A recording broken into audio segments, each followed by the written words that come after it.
Hello everyone, मेरा नाम है मुस्कान शर्मा। वेलकम टू द परचम क्लासेस। तो अब तक हमने क्लासेस में देखा कि हम लेटिट्यूड लॉन्गिट्यूड पढ़ रहे थे, जहाँ पे हमने डिफरेंट लेटिट्यूड लॉन्गिट्यूड्स क्या होते हैं, हाउ दे फॉर्म, क्यों वो इमेजिनरी लाइंस को हमें कंसिडर करना जरूरी है, ये देखा। उसके बाद हमने कुछ इंपॉर्टेंट लेटिट्यूड्स के बारे में पढ़ा, जिसमें हम अब तक ट्रॉपिक ऑफ कैंसर कवर कर चुके हैं, इंडिया से कहाँ पास करती है, और हम इक्वेटर भी कवर कर चुके हैं। तो अब नेक्स्ट क्लास में हम ट्रॉपिक ऑफ कैप्रिकॉर्न से स्टार्ट करेंगे और अपने उन्हीं प्रीवियस कॉन्सेप्ट को रिवाइज करेंगे। तो अगर आपने वो वीडियो नहीं देखी और आप डायरेक्टली इस वीडियो पे जंप आउट करें, तो आपका पहले पार्ट 1 देखिए, लेटिट्यूड एंड लॉन्गिट्यूड का। तो लेट्स स्टार्ट। तो अब हम बात कर रहे हैं ट्रॉपिक ऑफ कैप्रिकॉर्न की। हम कैंसर पढ़ चुके थे, तो ट्रॉपिक ऑफ कैप्रिकॉर्न की जब मैंने बात करनी है, तो कैप्रिकॉर्न में आपको पता है कि ये कहाँ लाया करती है, 23.5 डिग्री साउथ पे लाया करती है। आपका जो टॉपिक ऑफ कैप्रिकॉर्न है, इसको याद कर लीजिए आप, किससे, कैप से याद कर लीजिए। टोपी पहनाना है ना, कैप से हम याद करेंगे कैप्रिकॉर्न। टोपी पहनाना, टोपी पहनाना हम मोस्टली किस चीज के लिए यूज करते हैं, मतलब किसी का तो पैसा आप चुरा लो, या किसी को ऐसे मतलब फंसा लो, लाइक मतलब इट्स काइंड ऑफ कि आप किसी के साथ कोई धोखाधड़ी कर रहे हो, उसको बोलते हैं कि टोपी पहना देना। तो यहाँ हम जो धोखाधड़ी कंसीडर करेंगे, वो हम एक बैंक रॉबरी का एग्जाम्पल, या बैंक रॉबरी की हम एक टाइमलाइन बना के, एक स्टोरी लाइन बना के चलेंगे, जिसके थ्रू हम वो सारी कंट्रीज याद करेंगे जहां से आपकी ट्रॉपिक ऑफ कैप्रिकॉर्न पास करती है। तो कैसे एक बंदा कैप यानी टोपी बना देता है सबको, और बैंक का माल उठा के ले जाता है। Let's study this. So Capricorn से हम वर्ड याद करेंगे कैप, ठीक है, इससे हम लिंक बैठाएंगे। कैप में एक लड़का बैठ के आता है, कैप में एक लड़का बैठ के आता है कैब में, ठीक है। कैब में एक लड़का कैप पहन के आता है, और वो PNB south Delhi, Punjab national bank, south Delhi के पंजाब नेशनल बैंक में मजे से मैड एंगल खाते हुए एंटर करेगा, ठीक है। और गार्ड को भी मैड एंगल खिला देगा और बैंक लूट कर आ जाएगा। फिर से देख लो। स्टोरी ये है कि एक चोर है जिसने टोपी पहनी हुई है, ठीक है, और वो अब सबको टोपी कैसे पहनाएगा, बैंक कैसे लूटेगा। वो कैब में बैठ के आएगा, कैब में बैठ के आएगा, और कहाँ चोरी करेगा, पीएनबी साउथ दिल्ली में चोरी करेगा, ठीक है। उसने चोरी कैसे करी, गार्ड को मजे मजे में मैड एंगल्स खिलाए। ये कुछ वैसी एड्स जैसा नहीं हो गया जिसमें मैड एंगल खाओ कुछ भी हो जाए वाला, है ना। तो मजे मजे से गार्ड को मैड एंगल खिलाए, और पैसे लेके वहां से आ गया। पैसे चोरी करके बैंक लूट कर वहां से आ गया। इस एक्रोनियम से याद करेंगे। देखो, जब मैंने बोला कैप, कैप से तो कैप्रिकॉर्न हमें याद करना है। कैब से हमें याद करनी है तीन कंट्रीज जो आपकी अमेरिका के अंदर लाया करती हैं। कौन कौन सी है, Chile, Brazil and Argentina. So here is your Chile, Brazil and Argentina, ठीक है। कैब में बैठ के आया था, अब उसने पीएनबी में चोरी करी। पीएनबी, अब हमारे पास नेक्स्ट एक्रोनियम है पीएनबी। पी से पराग्वे, जो आपका किसके अंदर आता है, साउथ अमेरिका के अंदर आता है। एन से नामीबिया, एंड बी से Botswana. PNB of south Delhi, तो इससे याद करेंगे हम साउथ अफ्रीका। ओके। और उसने कैसे क्या करा, कैसे वो घुसा बैंक के अंदर ऐसे, है ना। उसने मजे में मैड एंगल खिलाए, है ना, किसको, गार्ड को। तो मोजेम्बिक्यू, मजे में मैडगास्कर, मेडागास्कर मैड एंगल खिलाए गार्ड को, और पैसे लेके आ गया। आ गया से Australia. It was so easy to learn the countries जिनका जिनसे ट्रॉपिक ऑफ कैप्रिकॉर्न होके गुजरती है। तो ये आपके अफ्रीका से होके, सॉरी, साउथ अमेरिका से होके गुजरेगी, अफ्रीका से होके गुजरेगी, और आपके ऑस्ट्रेलिया से होके गुजरेगी, ठीक है। ये कैप वाले लड़के की स्टोरी याद रखना, जो कैब से आया था, पीएनबी ऑफ साउथ दिल्ली से चोरी करता है, मजे में मैड एंगल खिलाएगा गार्ड को, और चोरी करके चला जाएगा। यही है, इस तरीके से पहनाई उसने टोपी सबको। ओके, ठीक है। तो ये हमें याद हो गया। अब ये बताओ, जो ब्राजील है वो एक ऐसी कंट्री है जिससे आपकी ट्रॉपिक ऑफ कैप्रिकॉर्न भी पास करी थी, और आपकी इक्वेटर भी पास आउट करती है, किससे, ब्राजील से। ओके, चलो। अब हमने सारी कंट्रीज ये हमने देख लिया है कहाँ कहाँ से आपकी मेन लेटिट्यूड पास करते हैं। अब हम लॉन्गिट्यूड्स पे जंप आउट करते हैं। लॉन्गिट्यूड क्या थी आपकी, अगर मैं रिवाइज कराऊं, तो longitudes are the lines, lines which run from the north to south, north से साउथ तक आपकी ट्रेवल करते हैं। जब हम उसको क्या बनाते हैं, मेरिडियन से एक एंगल लेके बनाते हैं। ठीक है? ये जो 0 डिग्री है मैंने लाइन कंसीडर करी थी, ये क्या है आपका प्राइम मेरिडियन है। ये एक इमेजिनरी लाइन है, लॉन्गिट्यूड है जो अर्थ को 2 इक्वल हिस्सों में बाँटता है। ये हमने बिल्कुल starting of the previous class देखा था कि वो ईस्टर्न वेस्टर्न हेमिस्फीयर और ईस्टर्न हेमिस्फीयर के अंदर इक्वली डिवाइड कर देता है। तो अब इस प्राइम मेरिडियन के बारे में डिटेल में पढ़ेंगे। हमने शुरू में वैसे मैंने बता दिया था आपको कि प्राइम मेरिडियन कहाँ से पास होती है? लंदन ग्रीनविच से पास होती है। बट इस क्लास में अब हम इसको डिटेल के अंदर देखते हैं। तो ठीक है, एक बार लंदन की लोकेशन देख लेते हैं। तो यहाँ पे ये आपका यूनाइटेड किंगडम है ना? यूके है आपका। तो यूके में स्कॉटलैंड, आयरलैंड, वेल्स और लंदन ये आता है। यूके की जो कैपिटल है वो लंदन ही है। तो यहाँ पे हियर इज़ योर लंदन। आपका ये कहाँ पड़ा? ईस्ट साइड में पड़ा ना, साउथ ईस्ट में लंदन पड़ता है। तो साउथ ईस्ट में लंदन में एक सिटी है Greenwich, here you can see on the screen.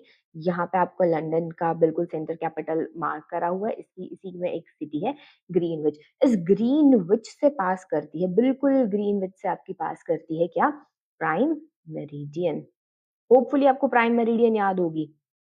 जितनी भी लॉन्गिट्यूड्स होते हैं उनको मेरिडियंस बोलते हैं। प्राइम मतलब जिसको हम कंसिडरेशन में ले रहे हैं, जिसको हम रेफरेंस की फॉर्म में ले रहे हैं, that meridian is known as the prime meridian. अब क्या ज़रूरत पड़ी इस प्राइम मेरिडियन की? सवाल ये उठता है कि क्यों हमें ये रेफरेंस लाइन लेनी पड़ी? हमें ये लॉन्गिट्यूड के लिए चलो आप लोकेशन स्पेसिफाई करने के लिए ले रहे हैं। दूसरा एक कारण ये भी था कि बिफोर ब्रिटिशर्स, जब तक ब्रिटिशर्स ने कॉलोनाइज़ नहीं किया था बाकी कंट्रीज़ को, कॉलोनाइज़ का मतलब होता है कि वहाँ जाके शासन करना शुरू नहीं किया था, कॉलोनीज़ नहीं बनाई। जैसे इंडिया भी क्या थी? एक ब्रिटिश की कॉलोनी थी ना। तो जब तक ब्रिटिशर्स ने अपनी कॉलोनीज़ नहीं बनाई थी जगह-जगह, तब तक ठीक है, हर कंट्री का अपना-अपना टाइम चल रहा था। जिस टाइम जिस कंट्री में सूर्य सूर्य उदय होता है, उसी टाइम से वो अपना डे का बिगिनिंग लगा के चलते थे। और जिस टाइम बिल्कुल आपका पीक पे पहुँच जाता है, उस टाइम वो कंसीडर कर लेते थे कि 12 बज गए हैं, दिन के नून का टाइम हो गया है। जैसे सनसेट होता था, वो कंसीडर कर लेते थे कि भई हाँ, अब आपका नाइट का टाइम स्टार्ट हो गया। तो इस तरीके से सब सब कंट्रीज़ की अपनी ही एक टाइम की क्लॉक और एक टाइम का साइकिल होता था। बट जैसे ही अब कॉलोनीज़ को इन्होंने रूल करना शुरू करा ब्रिटिशर्स ने, तो क्या नीड फ़ील हुई कि हमें एक कॉलोनी से दूसरी कॉलोनी में सामान भेजना था। जैसे कि अफ्रीका और इंडिया दोनों ही, मान लो अफ्रीका को कोई कंट्री और इंडिया दोनों ही कॉलोनीज़ हैं। तो इंडिया से कोई भी अगर आपको मटेरियल ब्रिटिशर्स को अफ्रीका भेजना था या फिर यूरोप भेजना था, तो उन्हें बहुत ज़्यादा कन्फ्यूज़न होने लग गई कि जो सामान यहाँ से इंडिया से चल रहा है 7 बजे और मैंने रिपोर्टिंग टाइम बता रखा है कि अफ्रीका के अंदर 8 बजे होगा, तो अफ्रीका के 8 और इंडिया के 8 दोनों अलग-अलग होंगे, तो हमें कुछ तो रेफरेंस लगा के चलना पड़ेगा, कुछ एक स्टैंडर्ड इंटरनेशनल टाइम लेके चलना पड़ेगा। ये बिल्कुल वैसा ही है, अगर आपको ये बात नहीं समझ आई, तो ये समझने की कोशिश करो। जैसे कि आपको कोई भी, अगर मैं एग्ज़ाम्पल लेके चलूँ, जैसे आपका छुई-मुई का पौधा होता है ना? तो इंडिया में उस पौधे को छुई-मुई का पौधा बोलते हैं, है ना? इंग्लिश में कहीं उसको टच मी नॉट प्लांट बोलते हैं, बट बहुत सारे ऐसे कंट्रीज़ होंगे जहाँ ना तो इंग्लिश एज़ अ लैंग्वेज है और ना ही हिंदी एज़ अ लैंग्वेज है, ठीक है? तो ना तो उन्हें छुई-मुई का पौधा समझ आने वाला है, ना उन्हें टच मी नॉट प्लांट समझ आने वाला है।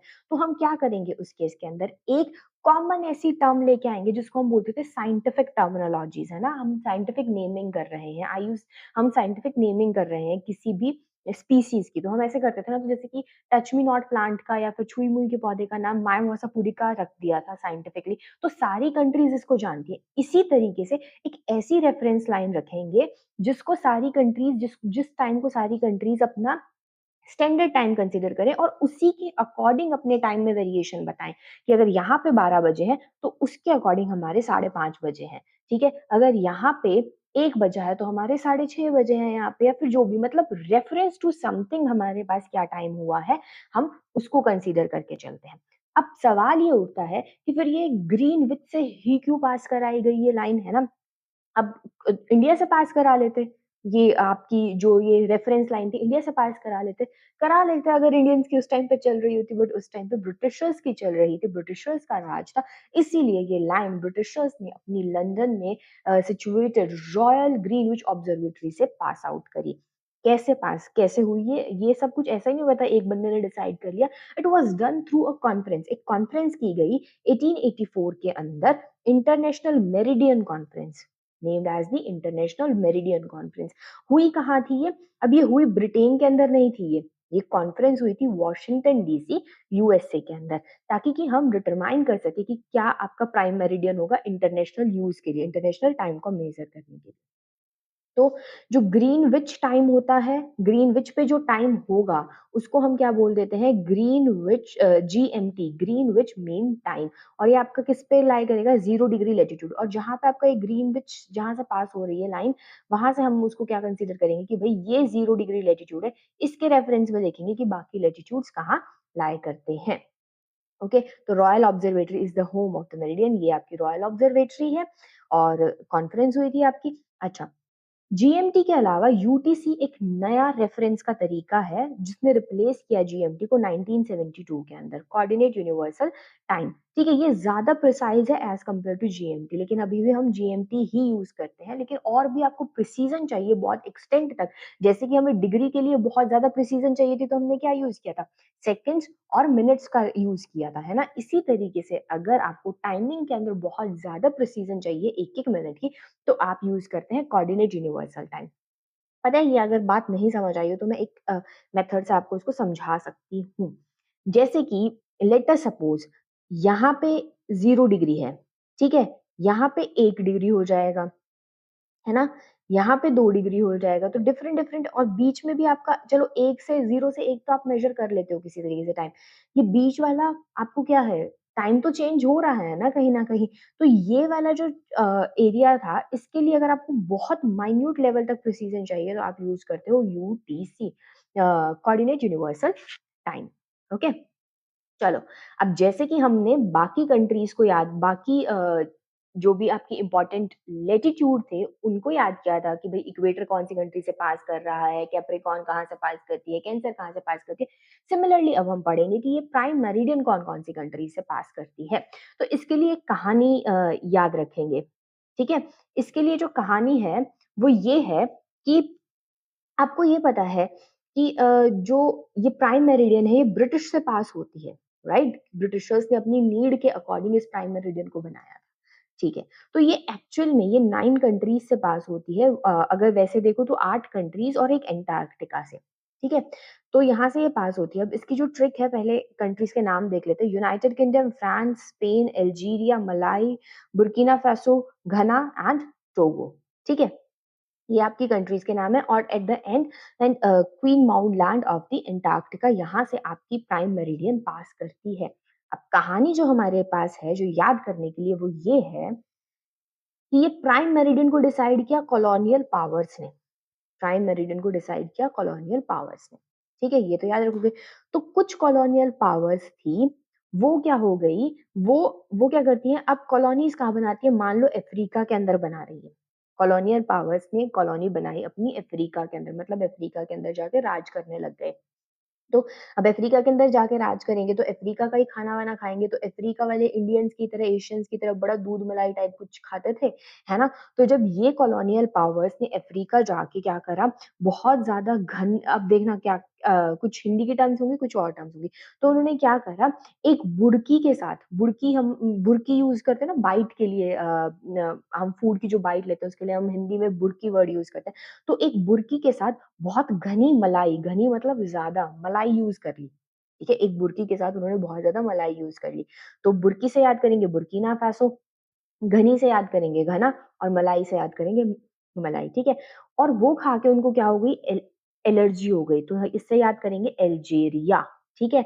और ये देख के अफ्रीका वालों को बहुत आया मजा, उन्होंने किया टैंगो डांस। कौन सा डांस किया, टैंगो, है ना। तो यहाँ से क्या हो जाएगा, tango is a form of dance, तो इससे याद करेंगे टोगो, ठीक है। अब बच गई ये 3 कंट्रीज की, कौन सी थी वो कॉलोनियल पावर्स जिनके साथ ऐसा हुआ कि उन्होंने क्या करा, अफ्रीका के अंदर जाके बहुत एक बुर्की के साथ बहुत ज्यादा घनी मलाई खा ली जिससे उन्हें एलर्जी हुई। और फिर ये देख के अफ्रीका वालों ने किया टैंगो।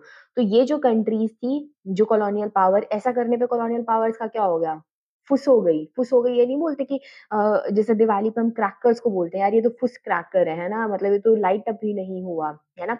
तो ये कंट्रीज भी फिसड्डी निकली, फुस निकली। तो ये फुस, FUS से आप याद कर सकते हो, France, United kingdom and Spain, ये 3 कंट्रीज थी। होपफुली आपको पूरी स्टोरी समझ आ गई होगी। एक बार फिर से बता देती हूँ, कॉलोनियल पावर्स फुस हो जाती हैं अफ्रीका के अंदर जाके। तो ये कॉलोनियल पावर्स जो फुस हुई है उनका नाम क्या है, F से France, United kingdom and Spain. क्यों फूस हो जाती है अफ्रीका में जाके? क्योंकि वो एक बुर्की के साथ बहुत ज्यादा मलाई खा लेती हैं, ठीक है, घनी मलाई खा लेती हैं, बुर्की के साथ घनी मलाई खाते हैं। बुर्की से बुर्किना फासो, घनी से घना, एंड मलाई से आप याद करेंगे मलाई, और उससे हो जाती है उन्हें एलर्जी, इससे हम याद करेंगे अल्जीरिया। और इसको देख के अफ्रीका के लोगों को आता है बहुत मजा, और वो क्वीन के साथ करते हैं टैंगो से tango as a dance form. तो टैंगो से टैंगो को हम याद कर लेंगे टोगो। याद हो गया होगा, भूलना नहीं है अब इसको। चलो, अब जब हम सारी लाइंस पढ़ चुके हैं कि भाई हमारी ट्रॉपिक ऑफ कैंसर कहाँ से पास कर रही है, कैप्रिकॉर्न कहाँ से पास कर रही है, इक्वेटर कहाँ से पास कर रही है, और हमने ये भी देख लिया प्राइम मेरिडियन कहाँ से पास करती है, तो क्यों ना हम वो जंक्शंस देख लें जहां पे लॉन्गिट्यूड और लेटिट्यूड एक दूसरे को क्रॉस करेंगे, इंपॉर्टेंट। यानी कि प्राइम मेरिडियन ऐसे कौन से पॉइंट्स है, where do prime meridian cut the other important latitudes. तो जो ट्रॉपिक ऑफ कैंसर है उस पे, ये आपकी प्राइम मेरिडियन है, ये आपका tropic of cancer, equator and Capricorn. तो कैंसर को कट करती है अल्जीरिया के अंदर, ठीक है। कैंसर के टाइम पे बच्चे को एलर्जी बहुत ज्यादा हो गई, लाइक दिस, ठीक है, बहुत सारी चीजों से एलर्जिक हो गया कैंसर की वजह से, तो ऐसे याद कर सकते हैं हम, है ना। तो कैंसर से कहाँ कट करेगी, अल्जीरिया के अंदर कट करेगी। इक्वेटर पे जो कट करती है तो गल्फ ऑफ गुनिया, ठीक है, अटलांटिक ओशियन के अंदर, किसी कंट्री पे नहीं जाएगी, Gulf of Guinea, Atlantic Ocean. Okay, और आपकी जो कैप्रिकॉर्न से कट करती है तो भी आपकी क्या करती है, अटलांटिक ओशियन के अंदर ही वो लाया करता है वो point, opposite to Namibia, opposite to which, Namibia. Okay, Namibia किस में आता था, पीएनबी के अंदर नहीं आता था, पेराग्वे, नामीबिया, बोट्सवाना, ठीक है। ये कैप्रिकॉर्न की तो कंट्री थी, तो अपोजिट टू दी नामीबिया आपका ये लाई करेगा। तो होपफुली आपको ये भी क्लियर हो गया होगा, इसमें भी अब कोई डाउट नहीं होना चाहिए। सिर्फ एक है जो कंट्री से क्रॉस कर रहा है, अल्जीरिया से, बाकी दोनों जो पॉइंट्स हैं वो कहाँ लाया करते हैं, आपके अटलांटिक ओशियन के अंदर लाया करते हैं। चलो, अब मेन टॉपिक स्टार्ट होने वाला है, that is your concept of time and longitude. अच्छा, मैंने शुरू में आपको ये बताया था कि लॉन्गिट्यूड और लैटिट्यूड अब तक जो भी हम देखते आ रहे थे वो हम ये देखते आ रहे थे कि कैसे लॉन्गिट्यूड और लैटिट्यूड आप किसी भी लोकेशन को डिस्क्राइब करते हैं या फिर किसी भी लोकेशन को बताने में आपकी हेल्प करते हैं। अब हम देखेंगे, जैसे कि मैंने बोला था कि आपकी जो लेटिट्यूड होंगे, यानी कि लेटी हुई लाइन, जो लेटिट्यूड थी वो आपकी टेम्परेचर को डिसाइड करने में हेल्प करती है। ये हम पढ़ेंगे आपकी नेक्स्ट क्लास के अंदर, जो होगी अर्थ मूवमेंट के ऊपर, वहां आपको अच्छे से समझ आएगा। बट इस क्लास के अंदर हम देखेंगे कि जो लॉन्गिट्यूड है, जो लंबी लाइनें थी आपकी अर्थ के ऊपर, वो टाइम को कैसे डिटरमाइन करने में हेल्प करती है। वैसे हम पहले भी देख चुके हैं, हम फिर से इसको देखते हैं, ठीक है। तो मैंने आपको बोला था कि क्यों टाइम को लेटिट्यूड से लॉन्गिट्यूड से हम लेके चलते हैं, क्योंकि ये आपका अगर सन है और ये आपकी अर्थ है, तो अर्थ क्या होगा, अगर आपकी रिवॉल्व कर रही है तो कोई भी पोर्शन पूरा का पूरा एक ही टाइम पे वो क्या करेगा, सनलाइट को एक एक पूरा का पूरा लॉन्गिट्यूड सेम टाइम पे सेम काइंड ऑफ सनलाइट को फेस कर रहा है, अप्रोक्सीमेटली। वो हम डिफरेंस बाद में पढ़ेंगे, अप्रोक्सीमेटली। तो सारी जगह सूरज एक ही जगह उदय हो रहा है, राइट। जैसे कि let's take out this rough space, है ना। देखो, ऐसा है कि ये आपका सन, ठीक है, and this is your earth, ठीक है। अब अर्थ के जिस पोर्शन में आपकी रेज ऑफ सन आ रही है, वहां पे क्या होता है, डे, और दूसरी साइड क्या है, नाइट। अर्थ क्या कर रही है अपने ही एक्सिस पे, रोटेट। तो जो ये वाला हिस्सा है, ये एक साथ सारा का सारा आया ना आपका किसमें, सन की उसमें, तो यहाँ पे क्या हुई आपका जो डे शुरू हुआ वो एक ही टाइम पे शुरू हुआ, मान लो 8 बजे शुरू हो गया, ठीक है।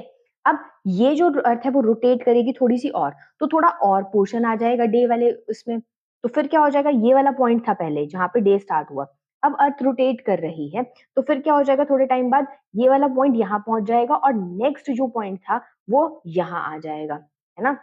नेक्स्ट पॉइंट था यहाँ आ जाएगा। तो इस तरीके से हर एक लेटिट्यूड पे क्या होता है, आपका सेम टाइम लाई करता है। ओके, चलो अब समझने की कोशिश करते हैं ये कॉन्सेप्ट क्या है। तो अर्थ मूव कर रही है वेस्ट टू ईस्ट, और सन कहाँ से राइज करता है, ईस्ट में पहले, मतलब डे स्टार्ट कहाँ से होगा, यहां से स्टार्ट होगा, ठीक है। एंड कहाँ होता है, वेस्ट के अंदर, है ना। सूरज तो हम लोगों से ही उगता है, ईस्ट वालों से, ऐसा इंडियंस बोलते थे, in the history they have said various time to the Britishers. और एंड कहाँ होता है आपका, वेस्ट के अंदर एंड होता है। तो ठीक है, अगर मैं ये मान के चलूँ कि ये आपका 0 डिग्री है, दिस इज़ योर 0 डिग्री जहाँ से आपकी प्राइम मेरिडियन पास कर रही है, बट यहाँ से सूरज उगना शुरू नहीं होता, ठीक है? हमने ये कंसीडर किया। अर्थ रोटेट करती है 24 आवर्स, अर्थ रोटेट कर लेती है अपनी ही एक्सिस पे 24 घंटों के अंदर। अब 24 घंटों के अंदर अर्थ जब अपनी ही एक्सिस पे रोटेट कर लेती है, तो वो कितना डिग्री रोटेट करती है? It rotates 360 degree. तो 1 घंटे में कितना रोटेट करेगी 360 बाय 24? That is 15 degree. मतलब 1 घंटे के अंदर अर्थ 15 डिग्री अपने एक्सिस पे रोटेट कर रही है। 15 डिग्री को हम 1 घंटे के इक्वल लिख सकते हैं और 1 घंटे को मैं मिनट्स में भी लिख सकती हूँ। 15 degree is equal to 60 minutes. तो 1 डिग्री अर्थ कितनी मिनट्स में ट्रैवल कर रही है? 4 मिनट्स के अंदर। 4 मिनट के अंदर हम 1 डिग्री ट्रैवल कर रहे हैं। मतलब एक पॉइंट जो मान लो अगर A1 ये है और A2 ये है, ठीक है? और इनमें 1 डिग्री का डिफरेंस है। लेट अस सपोज वैसे ज़्यादा है, 1 डिग्री का डिफरेंस है। तो आपको 4 मिनट लगेंगी इस A1 को यहाँ पहुँचने A2 को यहाँ पहुँचने में और A1 को यहाँ पहुँचने में। समझ गए? 4 मिनट लगेंगी इस चीज़ के लिए। ओके। तो ये कॉन्सेप्ट समझाना चाहता था। अब मान लो आपका 0 डिग्री पे मैं कंसीडर करके चलूँ कि भई हमने यहीं के टाइम मान लेना है, इनके जब 12 बज रहे हैं ना, मान लेंगे दुनिया के 12, ठीक है? लेकिन दुनिया के 12 नहीं मतलब उसी को रेफरेंस मान लेंगे, उसी के रिस्पेक्ट में बाकी देखेंगे। तो मान लेते हैं कि आपके यहाँ पे 0 ग्रीनविच पे आपके 12 बजे हैं, ठीक है? 12 एएम हुए हैं, ओके? अगर आपके यहाँ पे 12 एएम हुए हैं, तो इधर की टाइम क्या इस साइड क्या होगा, ईस्ट में आप टाइम को क्या करते हैं, ऐड करते हैं और वेस्ट में आप टाइम को माइनस करते हैं। मतलब अगर तुम्हें अब ये 0 डिग्री से 1 डिग्री ईस्ट अगर टाइम निकालना हो, तो 1 डिग्री ईस्ट क्या टाइम हुआ होगा? अगर आपको बोला जाए 1 डिग्री ईस्ट बताओ मुझे क्या टाइम हुआ है, तो इस 1 डिग्री ईस्ट टाइम होगा, 1 डिग्री में कितने मिनट होते हैं? 4 मिनट। तो 12 बज के 4 एएम हो जाएँगे यहाँ पे, ठीक है? ऐसे-ऐसे करते-करते दूर तक पहुँच जाओ। मान लो उस टाइम पे ऑस्ट्रेलिया जैसी किसी कंट्री में मेरे को कंप्लीट फिगर्स नहीं पता ऑस्ट्रेलिया कौन से लैटीट्यूड पे लाइ करता है, बट लेट अस सपोज़ कि आपका जो ऑस्ट्रेलिया है, वो 90 डिग्री ईस्ट पे लाइ कर रहा है। किस पे लाइ कर रहा है? ये तो वैसे इंडिया के कोऑर्डिनेट्स पे बात आ गई, चलो ठीक है। 90 डिग्री ईस्ट पे आपका लाइ कर रहा है, तो उस केस के अंदर मैंने क्या बोला कि आपकी 1 मिनट किसके 15 आपकी किसके इक्वल हुई थी? 15 is equal to 15 degree is equal to 60 minutes. तो यहाँ से आप ये नहीं बोल सकते कि आपकी 90 कितने की इक्वल हो जाएँगी? यानी कि आप 6 घंटे ट्रैवल कर 6 घंटे का टाइम हो गया है। अगर मैंने 90 डिग्रीज़ की बात करनी है, अगर 15 डिग्री 60 मिनट के इक्वल है, तो 90 डिग्री कितने के इक्वल हो जाएँगी? 1 घंटे के इक्वल लगा लो ना यहाँ पे 1 आवर के इक्वल है। तो 90 बाय 15 6 है ना? होपफुली 6 ही होता होगा। ठीक है? सो हुँ, तो यहाँ पे आपके 6 आवर्स आ जाएँगे। ओके? तो इस तरीके से आपका उस टाइम पे इंडिया में 6 बजे हुए हैं, इंडिया के 6 बजे हुए हैं, जब यहाँ पे रात के 12 बजे हुए हैं। तो इस साइड की तरफ जब हम ईस्ट की तरफ जाते हैं, तो हम वहाँ पे टाइम को ऐड करते हैं और वेस्ट की तरफ हम टाइम को क्या करते हैं, माइनस करते हैं। क्लियर?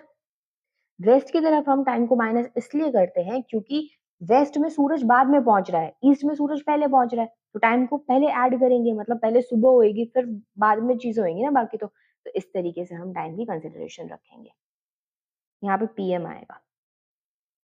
चलो नेक्स्ट अब क्वेश्चन के थ्रू इसको समझने की कोशिश करेंगे, बहुत अच्छे से आपको क्लियर हो जाएगा। इफ इट इज़ 8 पीएम अगर आपका 8 पीएम है ग्रीनविच के अंदर calculate the longitude of the places where the local time is 11 PM and the another place at the 4 PM.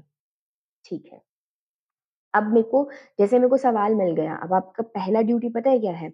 आप 2 टाइम्स को देखिए, एक तो आपसे 11 पीएम की बात बोल रहा है और एक आपको 4 पीएम की बात बोल रहा है। ये बोल रहा है अगर ग्रीनविच के ऊपर 8 बजे हैं, तो ठीक है मैंने इसको मार्क कर लिया कि 0 डिग्री 8 पीएम 0 डिग्री पे क्या है आपका 8 पीएम है। तो ये बताओ कौन से ऐसे लैटीट्यूड्स हैं जिन पे 11 पीएम हुए होंगे और 4 पीएम हुआ होगा? ठीक है। अब आपको ये नहीं समझ आएगा ये ईस्ट में कौन-सा लाया करेगा, वेस्ट में कौन-सा लाया करेगा। अब टाइम देखो 11 पीएम का मतलब क्या है कि मिडनाइट होने वाली है, यानी कि ये नाइट का टाइम है ना? नियर टू मिडनाइट, मिडनाइट होने वाली है, डे सेम है बट मिडनाइट होने वाली है, इसको ध्यान में रख लेंगे। 4 पीएम यानी ये टाइम कहाँ का है? इवनिंग का है और 8 पीएम हुआ है, मतलब कि ये भी इवनिंग का टाइम है, लेकिन क्या टाइम है ये ज़्यादा? बिल्कुल शाम का है ना? डॉन के बाद का टाइम, आपके ट्विलाइट के बाद का टाइम है, ठीक है। तो मुझे पता है दिन यहाँ से शुरू होता है, ईस्ट में डे क्या होता है? स्टार्ट होता है, और वेस्ट में आपका डे क्या होता है? एंड करता है। वेस्ट में योर डे एंड्स। तो मतलब कुछ ऐसे टाइम को अरेंज करूँ, अगर ये सारे के सारे एक ही दिन की बात है, कोई मैंने डे डिफरेंट नहीं दे रखा, तो कि भई यहाँ पे दिन हो चुका है, फिर यहाँ पे शाम होगी और बिल्कुल यहाँ पे क्या हो जाएगी आपकी, नहीं, यहाँ पे तो आपका मतलब सुबह-सुबह हो गई है, खत्म हो गई है, सुबह होके खत्म हो गई, तो यहाँ पे रात होगी, है ना? तो यहाँ पे सुबह लेट होती है, यहाँ पे सुबह क्या होती है? सबसे ज़्यादा लेट होती है। सुबह सबसे ज़्यादा लेट कहाँ होगी? डे स्टार्ट अगर यहाँ पे सबसे पहले हुआ है, तो एंड भी सबसे पहले कहाँ होगा? ईस्ट में डे सबसे पहले एंड होगा, सॉरी, है ना? वेस्ट में अगर डे स्टार्ट ही बाद में होगा, लेट होगा, तो एंड भी क्या होगा? लेट होगा। तो सबसे लेट एंडिंग का टाइम देखो किसका होगा? इवनिंग वाला ना, 4 पीएम। अब यहाँ पे तो डे एंड हो गया सबसे पहले डे एंडिंग का टाइम क्या है? ये इधर होगा, 11 पीएम, ठीक है? और जो आपका 4 पीएम है वो कहाँ लाई करेगा? वेस्ट में लाई करेगा। ये आ गई बात समझ में? ईस्ट के अंदर दिन जल्दी शुरू हुआ था तो जल्दी खत्म होगा, मतलब मेरे को ऐसा टाइम देखना है जहाँ पे अब रात होने वाली है, ठीक है? बीच में क्या होगा आपका? ठीक है, शाम शाम के आसपास का टाइम है, और दूसरी जगह तो अभी दोपहर ही है। वेस्ट में तो अभी क्या है आपकी? दोपहर ही चल रही है, इवनिंग ही चल रही है, ठीक है? आफ्टरनून के आसपास का ही टाइम है, तो आफ्टरनून के आसपास का टाइम आपका वेस्ट में होगा। तो आपने सबसे पहले क्या कर लिए? कोऑर्डिनेट्स लोकेट कर लिए, आपने हेमिस्फीयर लोकेट कर लिए इन दोनों टाइम के कि कौन-कौन से हैं। तो मैंने इसका हेमिस्फीयर लोकेट किया वेस्ट है, और इसका क्या है? ईस्ट है। अब देखो 8 से 11 एएम के बीच में कितना टाइम का डिफरेंस है? 8 से 9, 9 से 10, 10 से 11, ठीक है? 3 घंटों का आपका यहाँ पे डिफरेंस लाया करता है। यहाँ पे आपका 4 आवर का डिफरेंस लाया करता है, 4 से 8 के बीच में, ठीक है? 3 घंटे मतलब आपका 1 आवर कितने के इक्वल था? 15 डिग्री के, ठीक है? तो 2 आवर कितने के इक्वल हो जाएँगे? 30 डिग्री के। 3 आवर कितने के डिग्री इक्वल हो जाएँगे? 45। तो आपके 11 जहाँ बजे हैं, 11 पीएम जहाँ हुए हैं, रात के 11 जहाँ बजे हैं, वो है आपकी जगह 45 डिग्री ईस्ट पे लाई कर रही है। और जहाँ पे आपके शाम के 4 बजे हैं, उसमें और यहाँ पे ग्रीनविच में कितने का डिफरेंस है? 4 घंटे का। तो इसके अकॉर्डिंग आपका क्या हो जाएगा? 60, है ना? तो ये हो जाएगा आपका 60 डिग्री वेस्ट, ठीक है? दोनों लोकेशंस पता चल गई कि कैसे हम निकालेंगे, अगर हमें ग्रीनविच पे टाइम दे रखा हो और हमें कहीं और का टाइम दे रखा हो, तो वो कौन-सी एरियाज़ होंगे जहाँ पे ये टाइम इस टाइम पे हुआ होगा। दूसरे टाइप के जो आपके क्वेश्चन्स अराइज़ होते हैं, वो अपोज़िट है। मतलब कि आपको दोनों जगह आपको डिग्रीज़ बता रखी है कि देखिए ग्रीनविच पे आपके 12 बजे हुए हैं, तो आप बताइए कि 30 डिग्री ईस्ट पे क्या टाइम होगा और 65 डिग्री वेस्ट पे क्या टाइम होगा। This is the question which you have to try by yourself. कैसे करोगे? ठीक है, आपने क्या करना है यहाँ पे, मार्क कीजिए यहाँ पे कि आपकी ग्रीनविच से इसके बीच में कितना डिफरेंस हुआ, 30 डिग्री, यानी कि यहाँ पे 30 डिग्रीज का डिफरेंस है। अगर ग्रीनविच 0 पे है और 30 डिग्री ईस्ट पे आपको टाइम पूछा है, तो 30 डिग्रीज़ का डिफरेंस है ना आपका। 30 डिग्रीज़ मतलब अगर 15 डिग्री आपका क्या था, 1 आवर के इक्वल था, तो 30 डिग्री का मतलब क्या है आपका, 2 आवर्स। तो मतलब दोनों जगह में कितना डिफरेंस है? 2 घंटे का डिफरेंस है। बट अब इस 12 हमने डिफरेंस निकाल लिया, ठीक है। अब इधर की तरफ देखते हैं, इसमें क्या डिफरेंस है। वेस्ट में जब हम जाते हैं तो यहाँ पे अगर मैं देखूँ, ये 0 डिग्री और ये 65 डिग्री है, ठीक है? तो अगर मैं बात करूँ, इसको डिवाइड कर लो आप, किससे डिवाइड करोगे? अगर 1 घंटे में 15 आपकी डिग्री होती है, तो 65 को 15 से डिवाइड कर लो, 4 तो आपकी कंप्लीट आ जाएगा और आपकी 5 डिग्री और बच जाएँगी, है ना?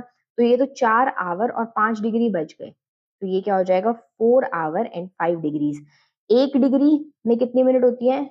4 मिनट होती हैं। तो इस 5 डिग्री को कन्वर्ट करो मल्टीप्लाई बाय 4 करके, 20 मिनट्स। तो 4 आवर 20 मिनट, ठीक है?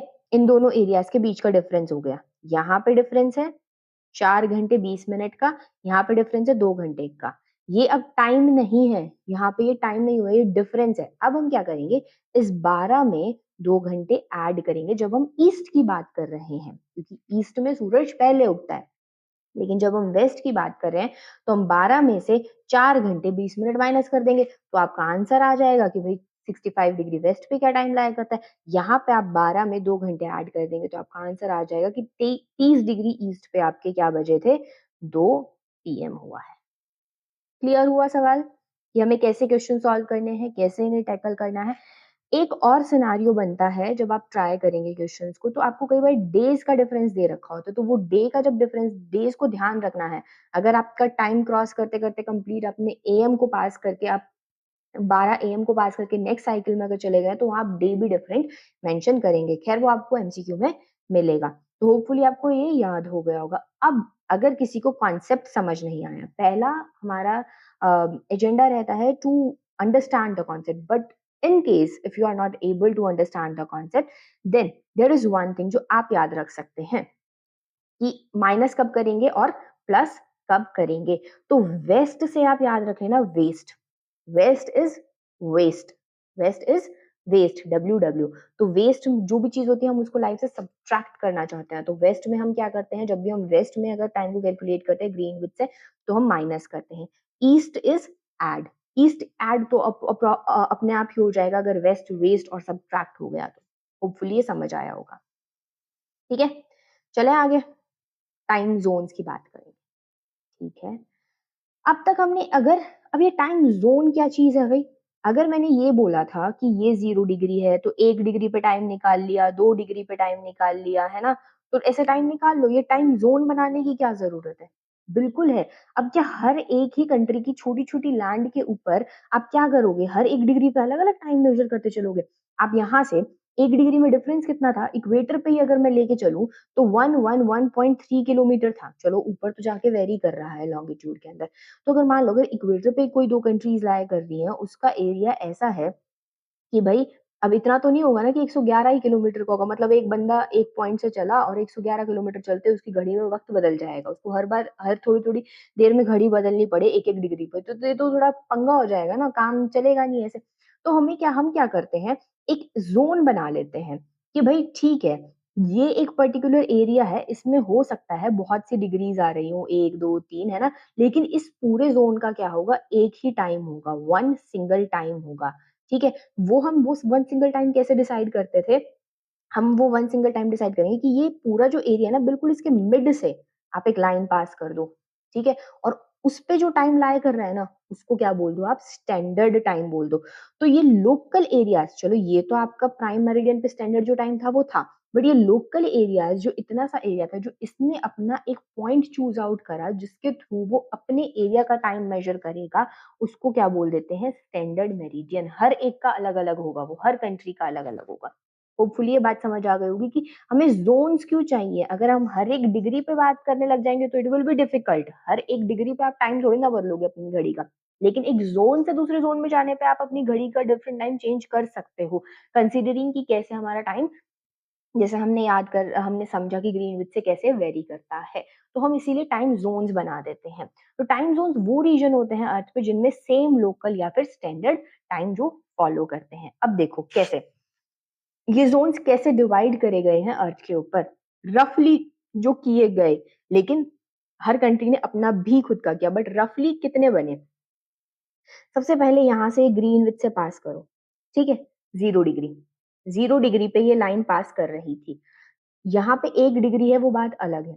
अब 0 डिग्री से यहाँ पे आपने क्या करा, एक एक घंटे के आप डिफरेंस पे चल रहे हो, 24 जोन हमने मेजरली क्या बनाए थे, 24 जोन बनाए थे, क्योंकि अपने पास क्या है 24 आवर है, तो हर 15 डिग्री पे एक जोन बना लेते हैं। मान लेते हैं हर एक जोन हमने रफली कंसीडर कर लिया कि हर एक जोन 15 डिग्री का होगा। हो सकता है कि 30 डिग्री का भी एक जोन हो, बट छोटे से छोटा जोन हमने जो कंसीडर करा फॉर अ टाइम बीइंग, वो हमने 15 डिग्री का किया।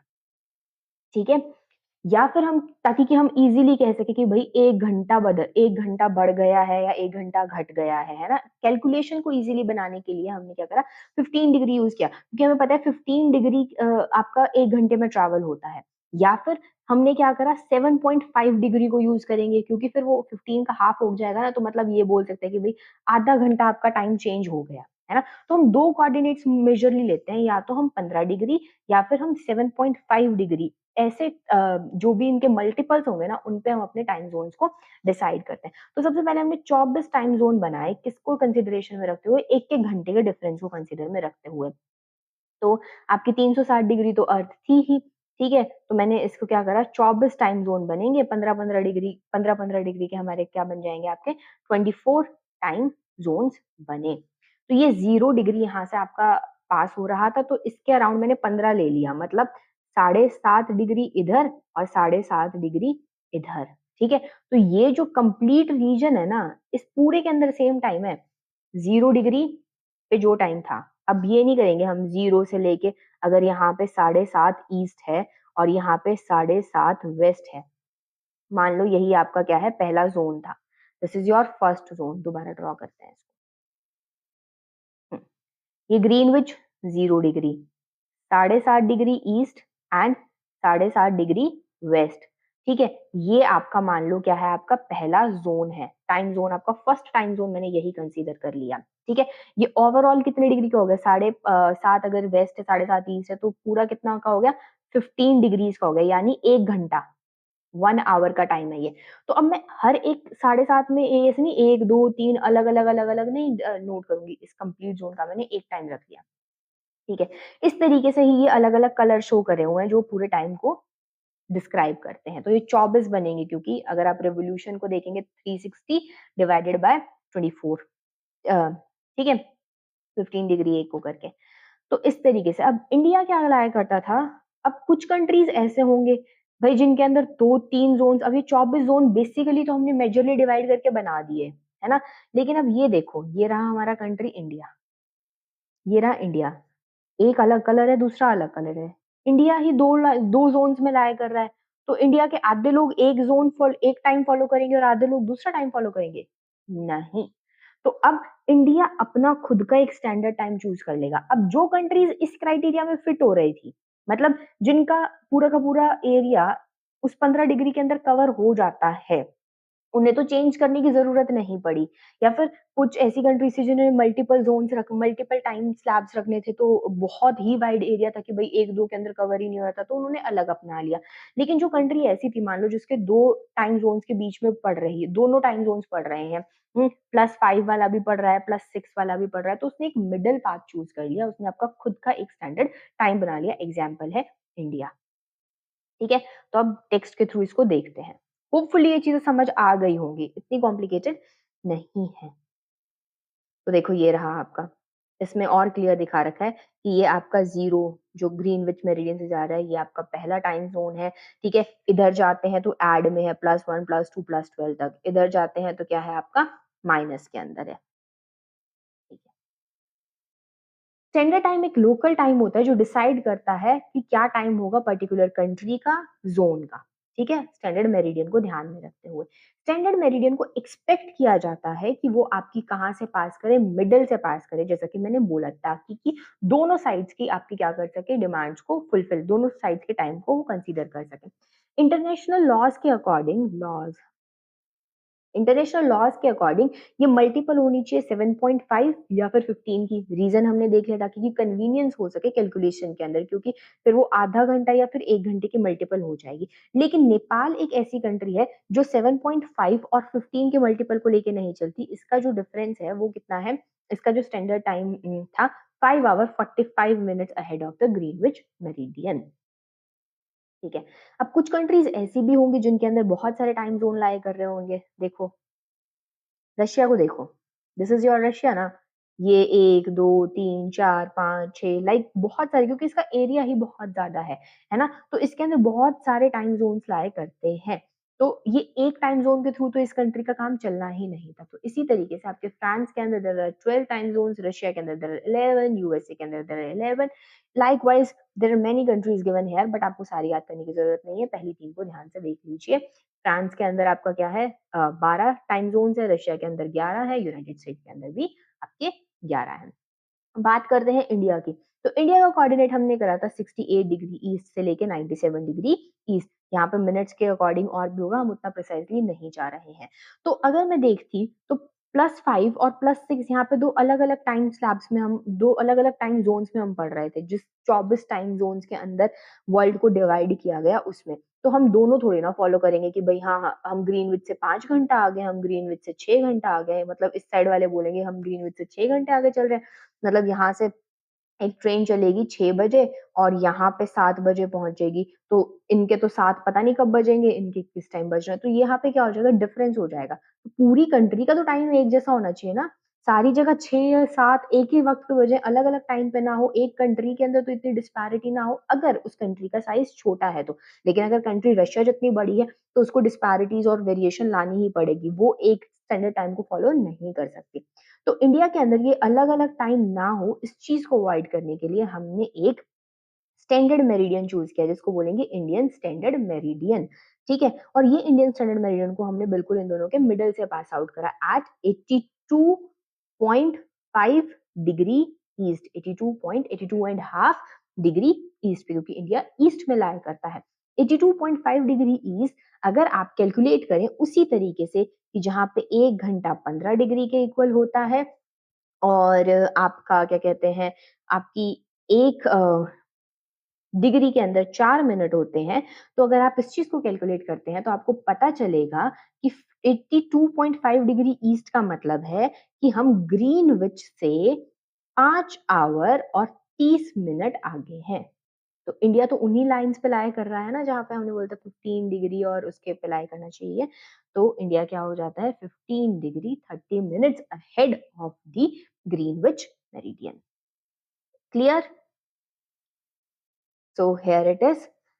Indian Standard Time is 5 hours 30 minutes ahead of the Greenwich Meridian based upon the longitude 82.5 degrees. ठीक है, अब ये कहाँ से जो आपका स्टैंडर्ड मेरिडियन है ये पास करता है, ये Mirzapur near Allahabad in UP को कंसीडर करके, यूपी में मिर्जापुर को कंसीडर किया गया, मिर्जापुर से ये पास कर रही है। ठीक है, मिर्जापुर वेब सीरीज बहुतों ने देखी होगी, है ना? तो वहाँ से इंडिया का मतलब सारा टाइम ही वो चला रहे हैं, ऐसा कुछ है। तो मिर्ज़ापुर से आपकी क्या कर रही है, यूपी इलाहाबाद से आपकी इंडियन स्टैंडर्ड टाइम आपकी पास आउट कर रही है, ठीक है? और उसके बाद अब मैं और स्टेट्स की बात करूँ, अगर हमें ये याद करना है, it is not mentioned in the slide, but आपको ये स्टेट्स याद करनी है जहाँ से आपकी स्टैंडर्ड मेरिडियन पास होती है। सिमिलरली जैसा हमने याद किया था अपनी ट्रॉपिक ऑफ कैंसर के लिए। तो आपकी ये यूपी से पास होती है, छत्तीसगढ़ से पास होती है, उड़ीसा से पास होती है, आंध्र प्रदेश से पास होती है और मध्य प्रदेश से भी पास होती है। तो मैं बोल सकती हूँ इसके लिए यूपी इन कोमा, ठीक है? कैसे? यूपी से तो यूपी ही याद कर लेंगे, ठीक है? सी से छत्तीसगढ़ याद कर लेंगे, ओ से उड़ीसा याद कर लेंगे, एम से मध्य प्रदेश याद कर लेंगे और ए से क्या याद कर लेंगे? आंध्र प्रदेश याद कर लेंगे। तो it passes through how many your states? 1, 2, 3, 4 and 5 state से आपकी इंडियन स्टैंडर्ड टाइम मेरिडियन पास करती है। ओके, इंडिया की जो स्टैंडर्ड टाइम मेरिडियन है वही आपके श्रीलंका की भी है, इस डायग्राम में सही से नहीं दिखाया हुआ, बट वही आपकी सेम क्या है, श्रीलंका की भी है। इंडिया के अंदर 2 टाइम्स होते थे 1906 से पहले, 2 स्टैंडर्ड टाइम होते थे। एक था आपका Bombay and another one is Kolkata. But 906 के बाद ब्रिटिशर्स ने एक ही स्टैंडर्ड टाइम को कंसीडर किया और वो था 82 डिग्री ईस्ट। अब पहले बॉम्बे और कलकत्ता 2 अलग-अलग इसलिए होते थे क्योंकि बॉम्बे अ, अगर आपने हिस्ट्री पे ध्यान दिया हो, अगर आपने हिस्ट्री पढ़ी हो, तो you will came to know that एक टाइम तक आपके जो ये वाला एरिया था, बॉम्बे वाला अलग वर्क करता था और कोलकाता वाला अलग वर्क करता था। इतना ज़्यादा सेंट्रलाइज़्ड गवर्नेंस नहीं था। जब से सेंट्रलाइज़्ड गवर्नेंस हुआ, तो वी हैव डिसाइडेड कि हम एक ही स्टैंडर्ड टाइम को लेके चलते हैं, जो कि 82 डिग्री 30 से पास किया गया।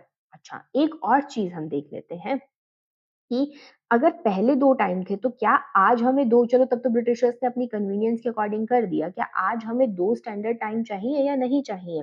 अगर मैं देखूँ 68 डिग्री और 97 के अंदर आपका अप्रॉक्सिमेटली 30 डिग्रीज़ का अंतर है ना? अगर आप इसको माइनस करें, बिल्कुल एक्यूरेटली नहीं बोल रही, but there is a 30 degree difference. मतलब कि यहाँ पे अरुणाचल प्रदेश के अंदर जब सूरज उगता है ठीक है? और यहाँ पे गुजरात के अंदर अगर मैं बात करूँ तो 30 degree means 2 hour because 1 degree 15 degree is equal to 1 hour तो मतलब 2 घंटे का अंतर है। ठीक है? मतलब ये है कि जब गुजरात के अंदर सुबह 6 बजे हैं, 6 एएम हुए हैं, तब यहाँ पे आंध्र प्रदेश के अंदर तो 8 बज चुके हैं। सॉरी अरुणाचल प्रदेश के अंदर तो 8 एएम हो चुके हैं, उनका तो 8 एएम गर्मी में तो सूरज इतना जल्दी आ जाता है, तो मतलब यार इनका तो बहुत पहले दिन शुरू हो गया था। इनका दिन शुरू हुए तो कब अप्रॉक्सिमेटली 4 घंटे हो चुके हैं, बट घड़ी तो उनकी ये दिखा रही है कि भई 6 बजे हैं, अभी ऑफ़िस का भी टाइम नहीं हुआ है। तो क्या हुआ है, सूरज पहले उग चुका है, बट लोग सूरज के बाद ही उठ रहे हैं क्योंकि घड़ी क्या बताती है अभी 6 ही बजे हैं और ऑफ़िस टाइमिंग्स या बाकी जो भी वर्किंग टाइमिंग्स है, वो आपकी इसके बाद शुरू होने वाली है। मतलब आप डे लाइट में काम नहीं कर रहे। जबकि ये लोग यहाँ पे अरुणाचल प्रदेश वाले लोग यहाँ पे शाम को जब काम कर रहे होंगे 4-1 बजे होंगे, इनका सूरज अस्त हो जाएगा। 4 बजे सोच के देखो अगर तुम्हारे नॉर्थ के लोगों के अगर यहाँ पे सनसेट हो जाए तो तुम्हें क्या फ़ील हो? हमारी तो ये आदत होती है सनसेट हुआ और हम सो गए टाइप वाली सीन है ना? तो अगर ऐसा है तो इसका मतलब ये लोग डे लाइट में तो काम नहीं कर पा रहे हैं ना ईस्ट वाले। ईस्ट वाले लोग डे लाइट में काम नहीं कर पा रहे हैं। इसी कॉन्सेप्ट को बोलते हैं day light saving. Day light saving का मतलब होता है जब आप अपनी घड़ियाँ आगे कर लो थोड़ी-थोड़ी, 2 घंटे का डिफरेंस है ना तो आप उसको घड़ी को आगे कर लो। ठीक है, पूरे इंडिया के अंदर 6 बजे हैं बट मैं अपनी घड़ी को 2 घंटे आगे कर लेता हूँ और 8 उसको शो कर लेता हूँ और मैं कंसिडरेशन में रखूँगा कि हमने डे लाइट सेविंग के कॉन्सेप्ट से इस आवर को बढ़ा दिया था। इसको बोलते हैं डे लाइट सेविंग ताकि आप दिन के ही रोशनी में काम कर सको। अगर दिन की ही रोशनी में अगर काम करेंगे तो आपकी ऊर्जा क्या करेगी? बचेगी। तो ये बहुत ज़्यादा प्रपोज़ल्स आए हैं कि भई आपका ईस्ट का जो स्टैंडर्ड टाइम है वो अलग होना चाहिए ताकि कि डे लाइट सेविंग हो सके और डे लाइट के अंदर काम हो सके, आपकी एनर्जी सेव हो सके। आपको ये समझ आ गया होगा अगर आप कहीं पे भी ये सवाल पूछा जाता है तो you will be able to answer it now. Last topic that is your international date line after this हमारा latitude and longitude will be over. ठीक है, बहुत देर से मेरिडियन मेरिडियन मेरिडियन की बात हो रही है, वो रेफरेंस लाइन जिसके 0 डिग्री से है ना, जिससे हम सब कुछ मेजर कर रहे थे अब तक, जिससे हमने शुरू में एप्पल काटना शुरू करा था प्रीवियस क्लास में इसी से। लेकिन ये तो आप एक साइड देख रहे हो है ना, इसी को जब अगर आप करोगे तो इसके बैक में क्या है? 180 डिग्री। समझने की कोशिश करते हैं। अगर हम्म ये आपका अर्थ का सरफेस था। ऐसे इसको सपोज़ करना ये आपका अर्थ का सरफेस है। अगर ये कंसीडर दिस है ना, दीज़ आर योर 0 डिग्री तो इसके बिल्कुल अपोज़िट जो साइड होगी ऐसे करके ये बिल्कुल जो अपोज़िट साइड है दिस इज़ योर 180 अर्थ है। तो यहाँ पे आपकी 180 डिग्री होगी, है ना? 180 यहाँ पे आपको जो पेन दिख रहा है। तो जो ये 180 डिग्री है यही आपकी क्या है? इंटरनेशनल डेट लाइन मतलब just opposite to your prime meridian जो 180 डिग्री का एंगल बनता है वो आपकी इंटरनेशनल डेट लाइन है। अब इसको इंटरनेशनल डेटलाइन क्यों कहते हैं? इसमें क्या खास है? देखो, सबसे पहले तो ये इंटरनेशनल बाकी जितने भी लॉन्गिट्यूड मैंने देखे थे, लॉन्गिट्यूड तो लंबी-लंबी लाइन थी ना, वर्टिकल लाइन थी। मैम आपने बिल्कुल लास्ट क्लास के स्टार्टिंग में बोला था कि ज़िगज़ैग लाइन को नहीं बोलेंगे कि वो लॉन्गिट्यूड है, ठीक है? वो सारे के सारे सेम कोऑर्डिनेट्स मैच करने चाहिए, सेम ही डिग्री पे होनी चाहिए, तो ही हम बोलेंगे कि वो लॉन्गिट्यूड है। तो आप इंटरनेशनल डेट लाइन को लॉन्गिट्यूड क्यों बोल रहे हो? आपने तो ये कंप्लीटली ही ज़िगज़ैग ड्रॉ कर रखी है। It should not be a longitude. नहीं, it is a longitude. There is a reason behind drawing इसको ऐसा बनाने का या फिर इसको ऐसा कंसीडर करने का ज़िगज़ैग। वो रीज़न ये था कि ये आपका है, यहाँ पे लाई करता है आपका Pacific ocean. This is your Pacific ocean. तो इस पैसिफिक ओशियन के अंदर बहुत से आइलैंड्स लाई करते हैं। अगर मैं इस लाइन को आपकी बात मान के बिल्कुल सीधा ड्रॉ कर देती, तो इश्यू ये क्रिएट होता कि बहुत एक ही कंट्री के अंदर मान लो यहाँ पे टोंगा है, तो टोंगा के एक ही के अंदर यहाँ पे मंडे होता और यहाँ पे ट्यूसडे होता। 2 अलग-अलग डेज़ होते हैं। ठीक है? तो इसी चीज़ को अवॉइड करने के लिए मैंने क्या करा, इन आइलैंड्स को डू अवे करा, इन आइलैंड्स को दूर रखने की कोशिश करी और इन आइलैंड्स को अवॉइड करने के चक्कर में मैंने जब ड्रॉ करा इंटरनेशनल डेट लाइन को, तो it came out to be a zigzag path. तो वो क्या निकल के आती है? एक ज़िगज़ैग पाथ की तरह निकल के आती है। तो होपफुली आपको ये क्लियर हो गया होगा कि why international date line is a zigzag path and international date line is at the 180 degree. ठीक है? हुँ। अब ये बहुत इंपॉर्टेंट कॉन्सेप्ट है। इंटरनेशनल डेटलाइन पे आपके दिन बदल जाते हैं। आप दिन को गेन करते हो और लॉस करते हो। ठीक है? कैसे? क्योंकि आपका जो शुरू हुआ था दिन ध्यान से सुनना इस कॉन्सेप्ट को।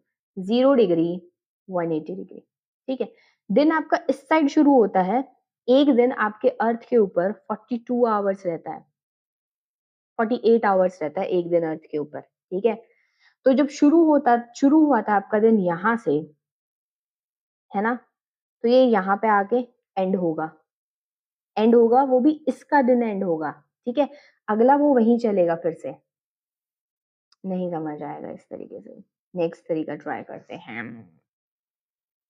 चलो ऐसे समझते हैं, एक दिन धरती पे 48 आवर्स रहता है, ठीक है। तो जैसे अगर मैं कंसीडरेशन में लूं कि हमारा कनाडा बिल्कुल वेस्ट में लाया करता है और हमारे पास हम इंडिया में रह रहे हैं, तो अब जब इंडिया में आज क्या दिन है, इंडिया में आज लेट अस सपोज संडे है, ठीक है। तो कनाडा वाले आज सैटरडे जी रहे हैं, हमारा संडे खत्म हो जाएगा, तब उनका क्या होगा, हमारे खत्म होने के बिल्कुल जब एंड पे होता है ना, तब कनाडा वालों का संडे शुरू हो रहा है। तो धरती पे एक दिन कितना टाइम जिया, वैसे तो धरती ने 24 ही घंटे काटे हैं, 24 ही घंटे में रिवॉल्व कर लिया, बट एक दिन धरती पे कितना टाइम जीता है, 48 आवर्स, क्योंकि 24 घंटे एक साइड और 24 घंटे दूसरी साइड, ठीक है। अब इंटरनेशनल डेटलाइन को समझने की कोशिश करते हैं। इंटरनेशनल डेटलाइन में आपका क्या है, अगर मैं ये देखूं, ये आपकी इंटरनेशनल डेटलाइन है ना। अगर मैंने ये 0 डिग्री आपका मेरिडियन लिया था, तो इसके ईस्ट में और ये वेस्ट में कौन सी कंट्रीज लाई कर रही थी, मुझे बता सकते हो? South America and north America. और इधर कौन सी लाई कर रही थी आपकी, यूरोप, एशिया, अफ्रीका, यही कंट्रीज थी। ईस्ट के अंदर ये कंट्रीज थी, वेस्ट के अंदर ये कंट्री थी। अगर मैं कंसिडरेशन में रखती हूँ आपके प्राइम मेरिडियन को, बट इंटरनेशनल डेट लाइन को कंसिडरेशन में रखूंगी तो यही चीज उल्टी हो जाएगी। देख लो चाहे, इंटरनेशनल डेट लाइन के, ये इंटरनेशनल डेट लाइन का ईस्ट क्या है, ये है, और वेस्ट क्या है, ये है। तो ईस्ट में क्या लाया कर रहा है, ईस्ट में लाई कर रहा है आपका नॉर्थ अमेरिका, और ये क्या है आपका साउथ अमेरिका, ठीक है। और ये क्या, यहाँ पे क्या है आपका एशिया एंड ऑल, तो ये रिवर्सल हो गया ना। इंटरनेशनल डेट लाइन में ईस्ट में लाया करती है आपकी वेस्टर्न कंट्रीज, और वेस्ट में लाया करती है आपकी ईस्टर्न कंट्रीज, ठीक है। ये कॉन्सेप्ट समझ आया? ओके। तो इंटरनेशनल डेट लाइन के वेस्ट में आपका कौन सा हेमिस्फीयर लाई कर रहा है, हेमिस्फीयर ही एक्चुअली में कौन सा है, eastern hemisphere. This is your eastern hemisphere. और वेस्ट में जो ईस्ट में लाई कर रहा है, ये कौन सा है आपका वेस्टर्न हेमिस्फीयर। हेमिस्फीयर का कॉन्सेप्ट हमने शुरू में पढ़ा था, नहीं समझ आ रहा है इसको पहले पॉज करो और इसी स्लाइड को अच्छे से देखो। एक सेकंड के लिए फिर बताती हूँ। इंटरनेशनल डेट लाइन के, ठीक है, अगर मैं बात करूं, इरेज कर दो सब कुछ, ठीक है। ये आपकी इंटरनेशनल डेटलाइन, बिना इंटरनेशनल डेटलाइन को कंसीडरेशन में रखे हुए मुझे ये बताओ, south America, north America, south America कौन से हेमिस्फीयर में लाए करते हैं, वेस्ट हेमिस्फीयर के अंदर लाए करते हैं। एशिया, अफ्रीका, ऑस्ट्रेलिया कौन से हेमिस्फीयर में लाए करते हैं, शुरू में ही देखा था क्लास के, ईस्टर्न हेमिस्फीयर के अंदर लाए करते हैं। बट इंटरनेशनल डेट लाइन के कॉरेस्पॉन्डिंग ये वाला लोकेशन क्या है, ईस्ट में आता है, और ये क्या है, वेस्ट में पड़ता है। ये क्या है, ईस्ट में, और ये वेस्ट में। तो ईस्टर्न साइड क्या पड़ रहा है, वेस्टर्न हेमिस्फीयर, वेस्टर्न साइड क्या पड़ रहा है, ईस्टर्न हेमिस्फीयर। ये याद हो गया, ठीक है। जब हम मूव करेंगे, कहाँ से कहाँ पे, एंटरिंग द हेमिस्फीयर ईस्ट, जब आप ईस्ट में मूव करते हैं, ये ईस्टर्न हेमिस्फीयर है, जब आप ईस्टर्न हेमिस्फीयर की तरफ मूव करते हैं, यानी कि ईस्ट टू वेस्ट मूव करते हैं, तो आप एक दिन को लॉस करते हैं, आपका एक दिन लॉस हो जाएगा। जबकि आप अगर वेस्ट टू ईस्ट जाते हैं, यानी वेस्टर्न हेमिस्फीयर की तरफ जाते हैं, तो आपको एक दिन बोनस मिलता है। बिल्कुल उसी तरीके से समझेंगे। अभी मैंने आपको एग्जांपल दिया था कनाडा और इंडिया का, ठीक है। इंडिया वाले लोगों ने, अब तुम यहाँ पे आज हो, लेट अस सपोज तुमने आज सैटरडे यहाँ पे जिया, ठीक है, और तुम कैसे ही करके, क्या आप करके, क्रॉस करके कनाडा पहुंच गए, तुम आगे से नहीं, तुम मतलब इंटरनेशनल डेट लाइन क्रॉस करके गए हो, तो तुम ईस्टर्न हेमिस्फीयर से कहाँ गए हो, वेस्टर्न हेमिस्फीयर की तरफ तुमने ट्रेवल किया है, ठीक है। लेकिन तुम्हें पता है कि हमारे अगर यहाँ पे सैटरडे खत्म हुआ है तो उनके सैटरडे कल शुरू होगा। तो जैसे ही तुम वहां पहुंचोगे तुम देखोगे तुम्हारी जिंदगी में फिर से एक सैटरडे आ गया। तुम एक सैटरडे इंडिया में जी के आए और तुम फिर से एक सैटरडे जी रहे हो, मतलब तुम्हें गेन ऑफ डे हुआ है। एक्चुअल में there is no gain of day, time work कर रहा है। बट अगर डेज की टर्म में देखो तो तुम्हें एक गेन ऑफ डे हुआ है, क्योंकि तुमने एक सैटरडे जिया और तुम फिर से सैटरडे जी रहे हो। यानी कि अगर मान लो 29 तुम्हारा बर्थडे था, तो तुमसे दोबारा जब कनाडा पहुंचे तो कनाडा में अब 29 शुरू हुई है, इंडिया की 29 खत्म होने के बाद कनाडा में 29 शुरू हुई है। ठीक है, तो कनाडा में जब तुम पहुंचे तुम्हें एक दिन का गेन हुआ। समझ में आई बात? ऐसा ही हो सकता है कि तुमने कनाडा से तुम इंडिया की तरफ आ रहे थे, तो अगर तुम इंडिया की तरफ आ रहे थे तो हो सकता है कि कनाडा में अभी 29 तुमने देखी नहीं थी, तुम 28 पे ही थे, 28 को तुम आ गए यहाँ पे, इंडिया की भी 29 चली गई और तुम्हारी भी। तुमने ना तो कनाडा में बर्थडे सेलिब्रेट किया ना इंडिया में, तो तुम्हें क्या हुआ, लॉस ऑफ डे। तो ऐसा भी हो सकता है। तो ये आपको याद कैसे करना है कि आपको गेन और लॉस ऑफ द डे हो रहा है जब आप एंटर करते हो ईस्टर्न हेमिस्फीयर। मैं हेमिस्फीयर के कॉन्सेप्ट में बोल रही हूँ। जब आप एंटर करोगे किसमें, ईस्टर्न हेमिस्फीयर के अंदर, तो आपको लॉस ऑफ डे होगा। जब आप एंटर करोगे वेस्टर्न हेमिस्फीयर में तो आपको क्या होगा, गेन ऑफ डे होगा। ये बिल्कुल किसके अपोजिट हुआ, जो हमने अपोजिट होगा ये, अपोजिट होगा ये बिल्कुल किसके, जो हमने ग्रीनविच के टाइम पे पढ़ा था, 0 डिग्री। ठीक है, यहाँ पे मैंने बोला था ईस्ट, यहाँ पे बोला था मैंने वेस्ट, वेस्ट। ईस्ट में मैंने करा था एड टाइम, इधर करा था माइनस।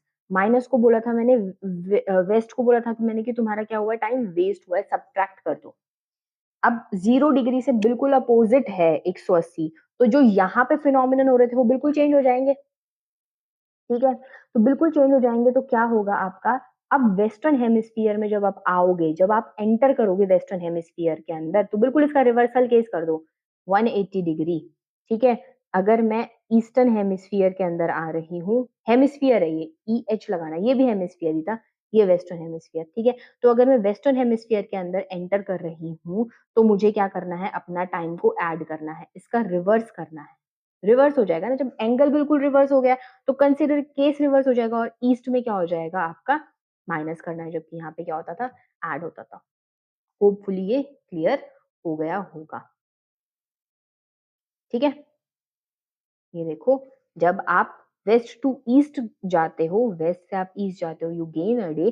जब आप ईस्ट टू वेस्ट जाते हो, you loss a day. So this is all about your international dateline. It might look confusing, but try to understand it in a simplistic way. ठीक है, फिर भी चलो अगर किसी को ये पूरा ही कॉन्सेप्ट ना समझ आया, क्योंकि यहाँ पे पता है क्या है, इमेजिनेशन का बहुत बड़ा रोल होता है, and few students are not able to imagine until उन्हें 3D तरीके से चीजें ना दिखाई जाए। But we have the limitation over here, we can't teach you in the 3D manner. तो आप लोगों के लिए एक चीज है, इसको बस सिंपली इस तरीके से याद कर लो। अगर आपको न्यूमेरिकल सॉल्व करने, वो वाला तो क्लियर हो गया होगा, टाइम में हमने 15 डिग्री को 1 घंटा कैसे लेना है, और कैसे 4 minute is equal to 1 degree होती है। तो सिर्फ आप दो चीजें याद कर लो, ये मेरिडियन वाला केस है और इसके बिल्कुल अपोजिट केस हो जाएगा किसका, अपोजिट केस होगा किसका, आपका व्हाट, इंटरनेशनल डेट लाइन का। तो मेरिडियन वाले केस के अंदर अगर ये ईस्ट और वेस्ट था, तो यहाँ पे हमने क्या याद करना है, हेमिस्फीयर याद रखना। ठीक है, यहाँ पे भी हेमिस्फीयर की बात थी, यहाँ पे भी हेमिस्फीयर की बात है। यहाँ पे ईस्टर्न हेमिस्फीयर, यहाँ पे वेस्टर्न हेमिस्फीयर।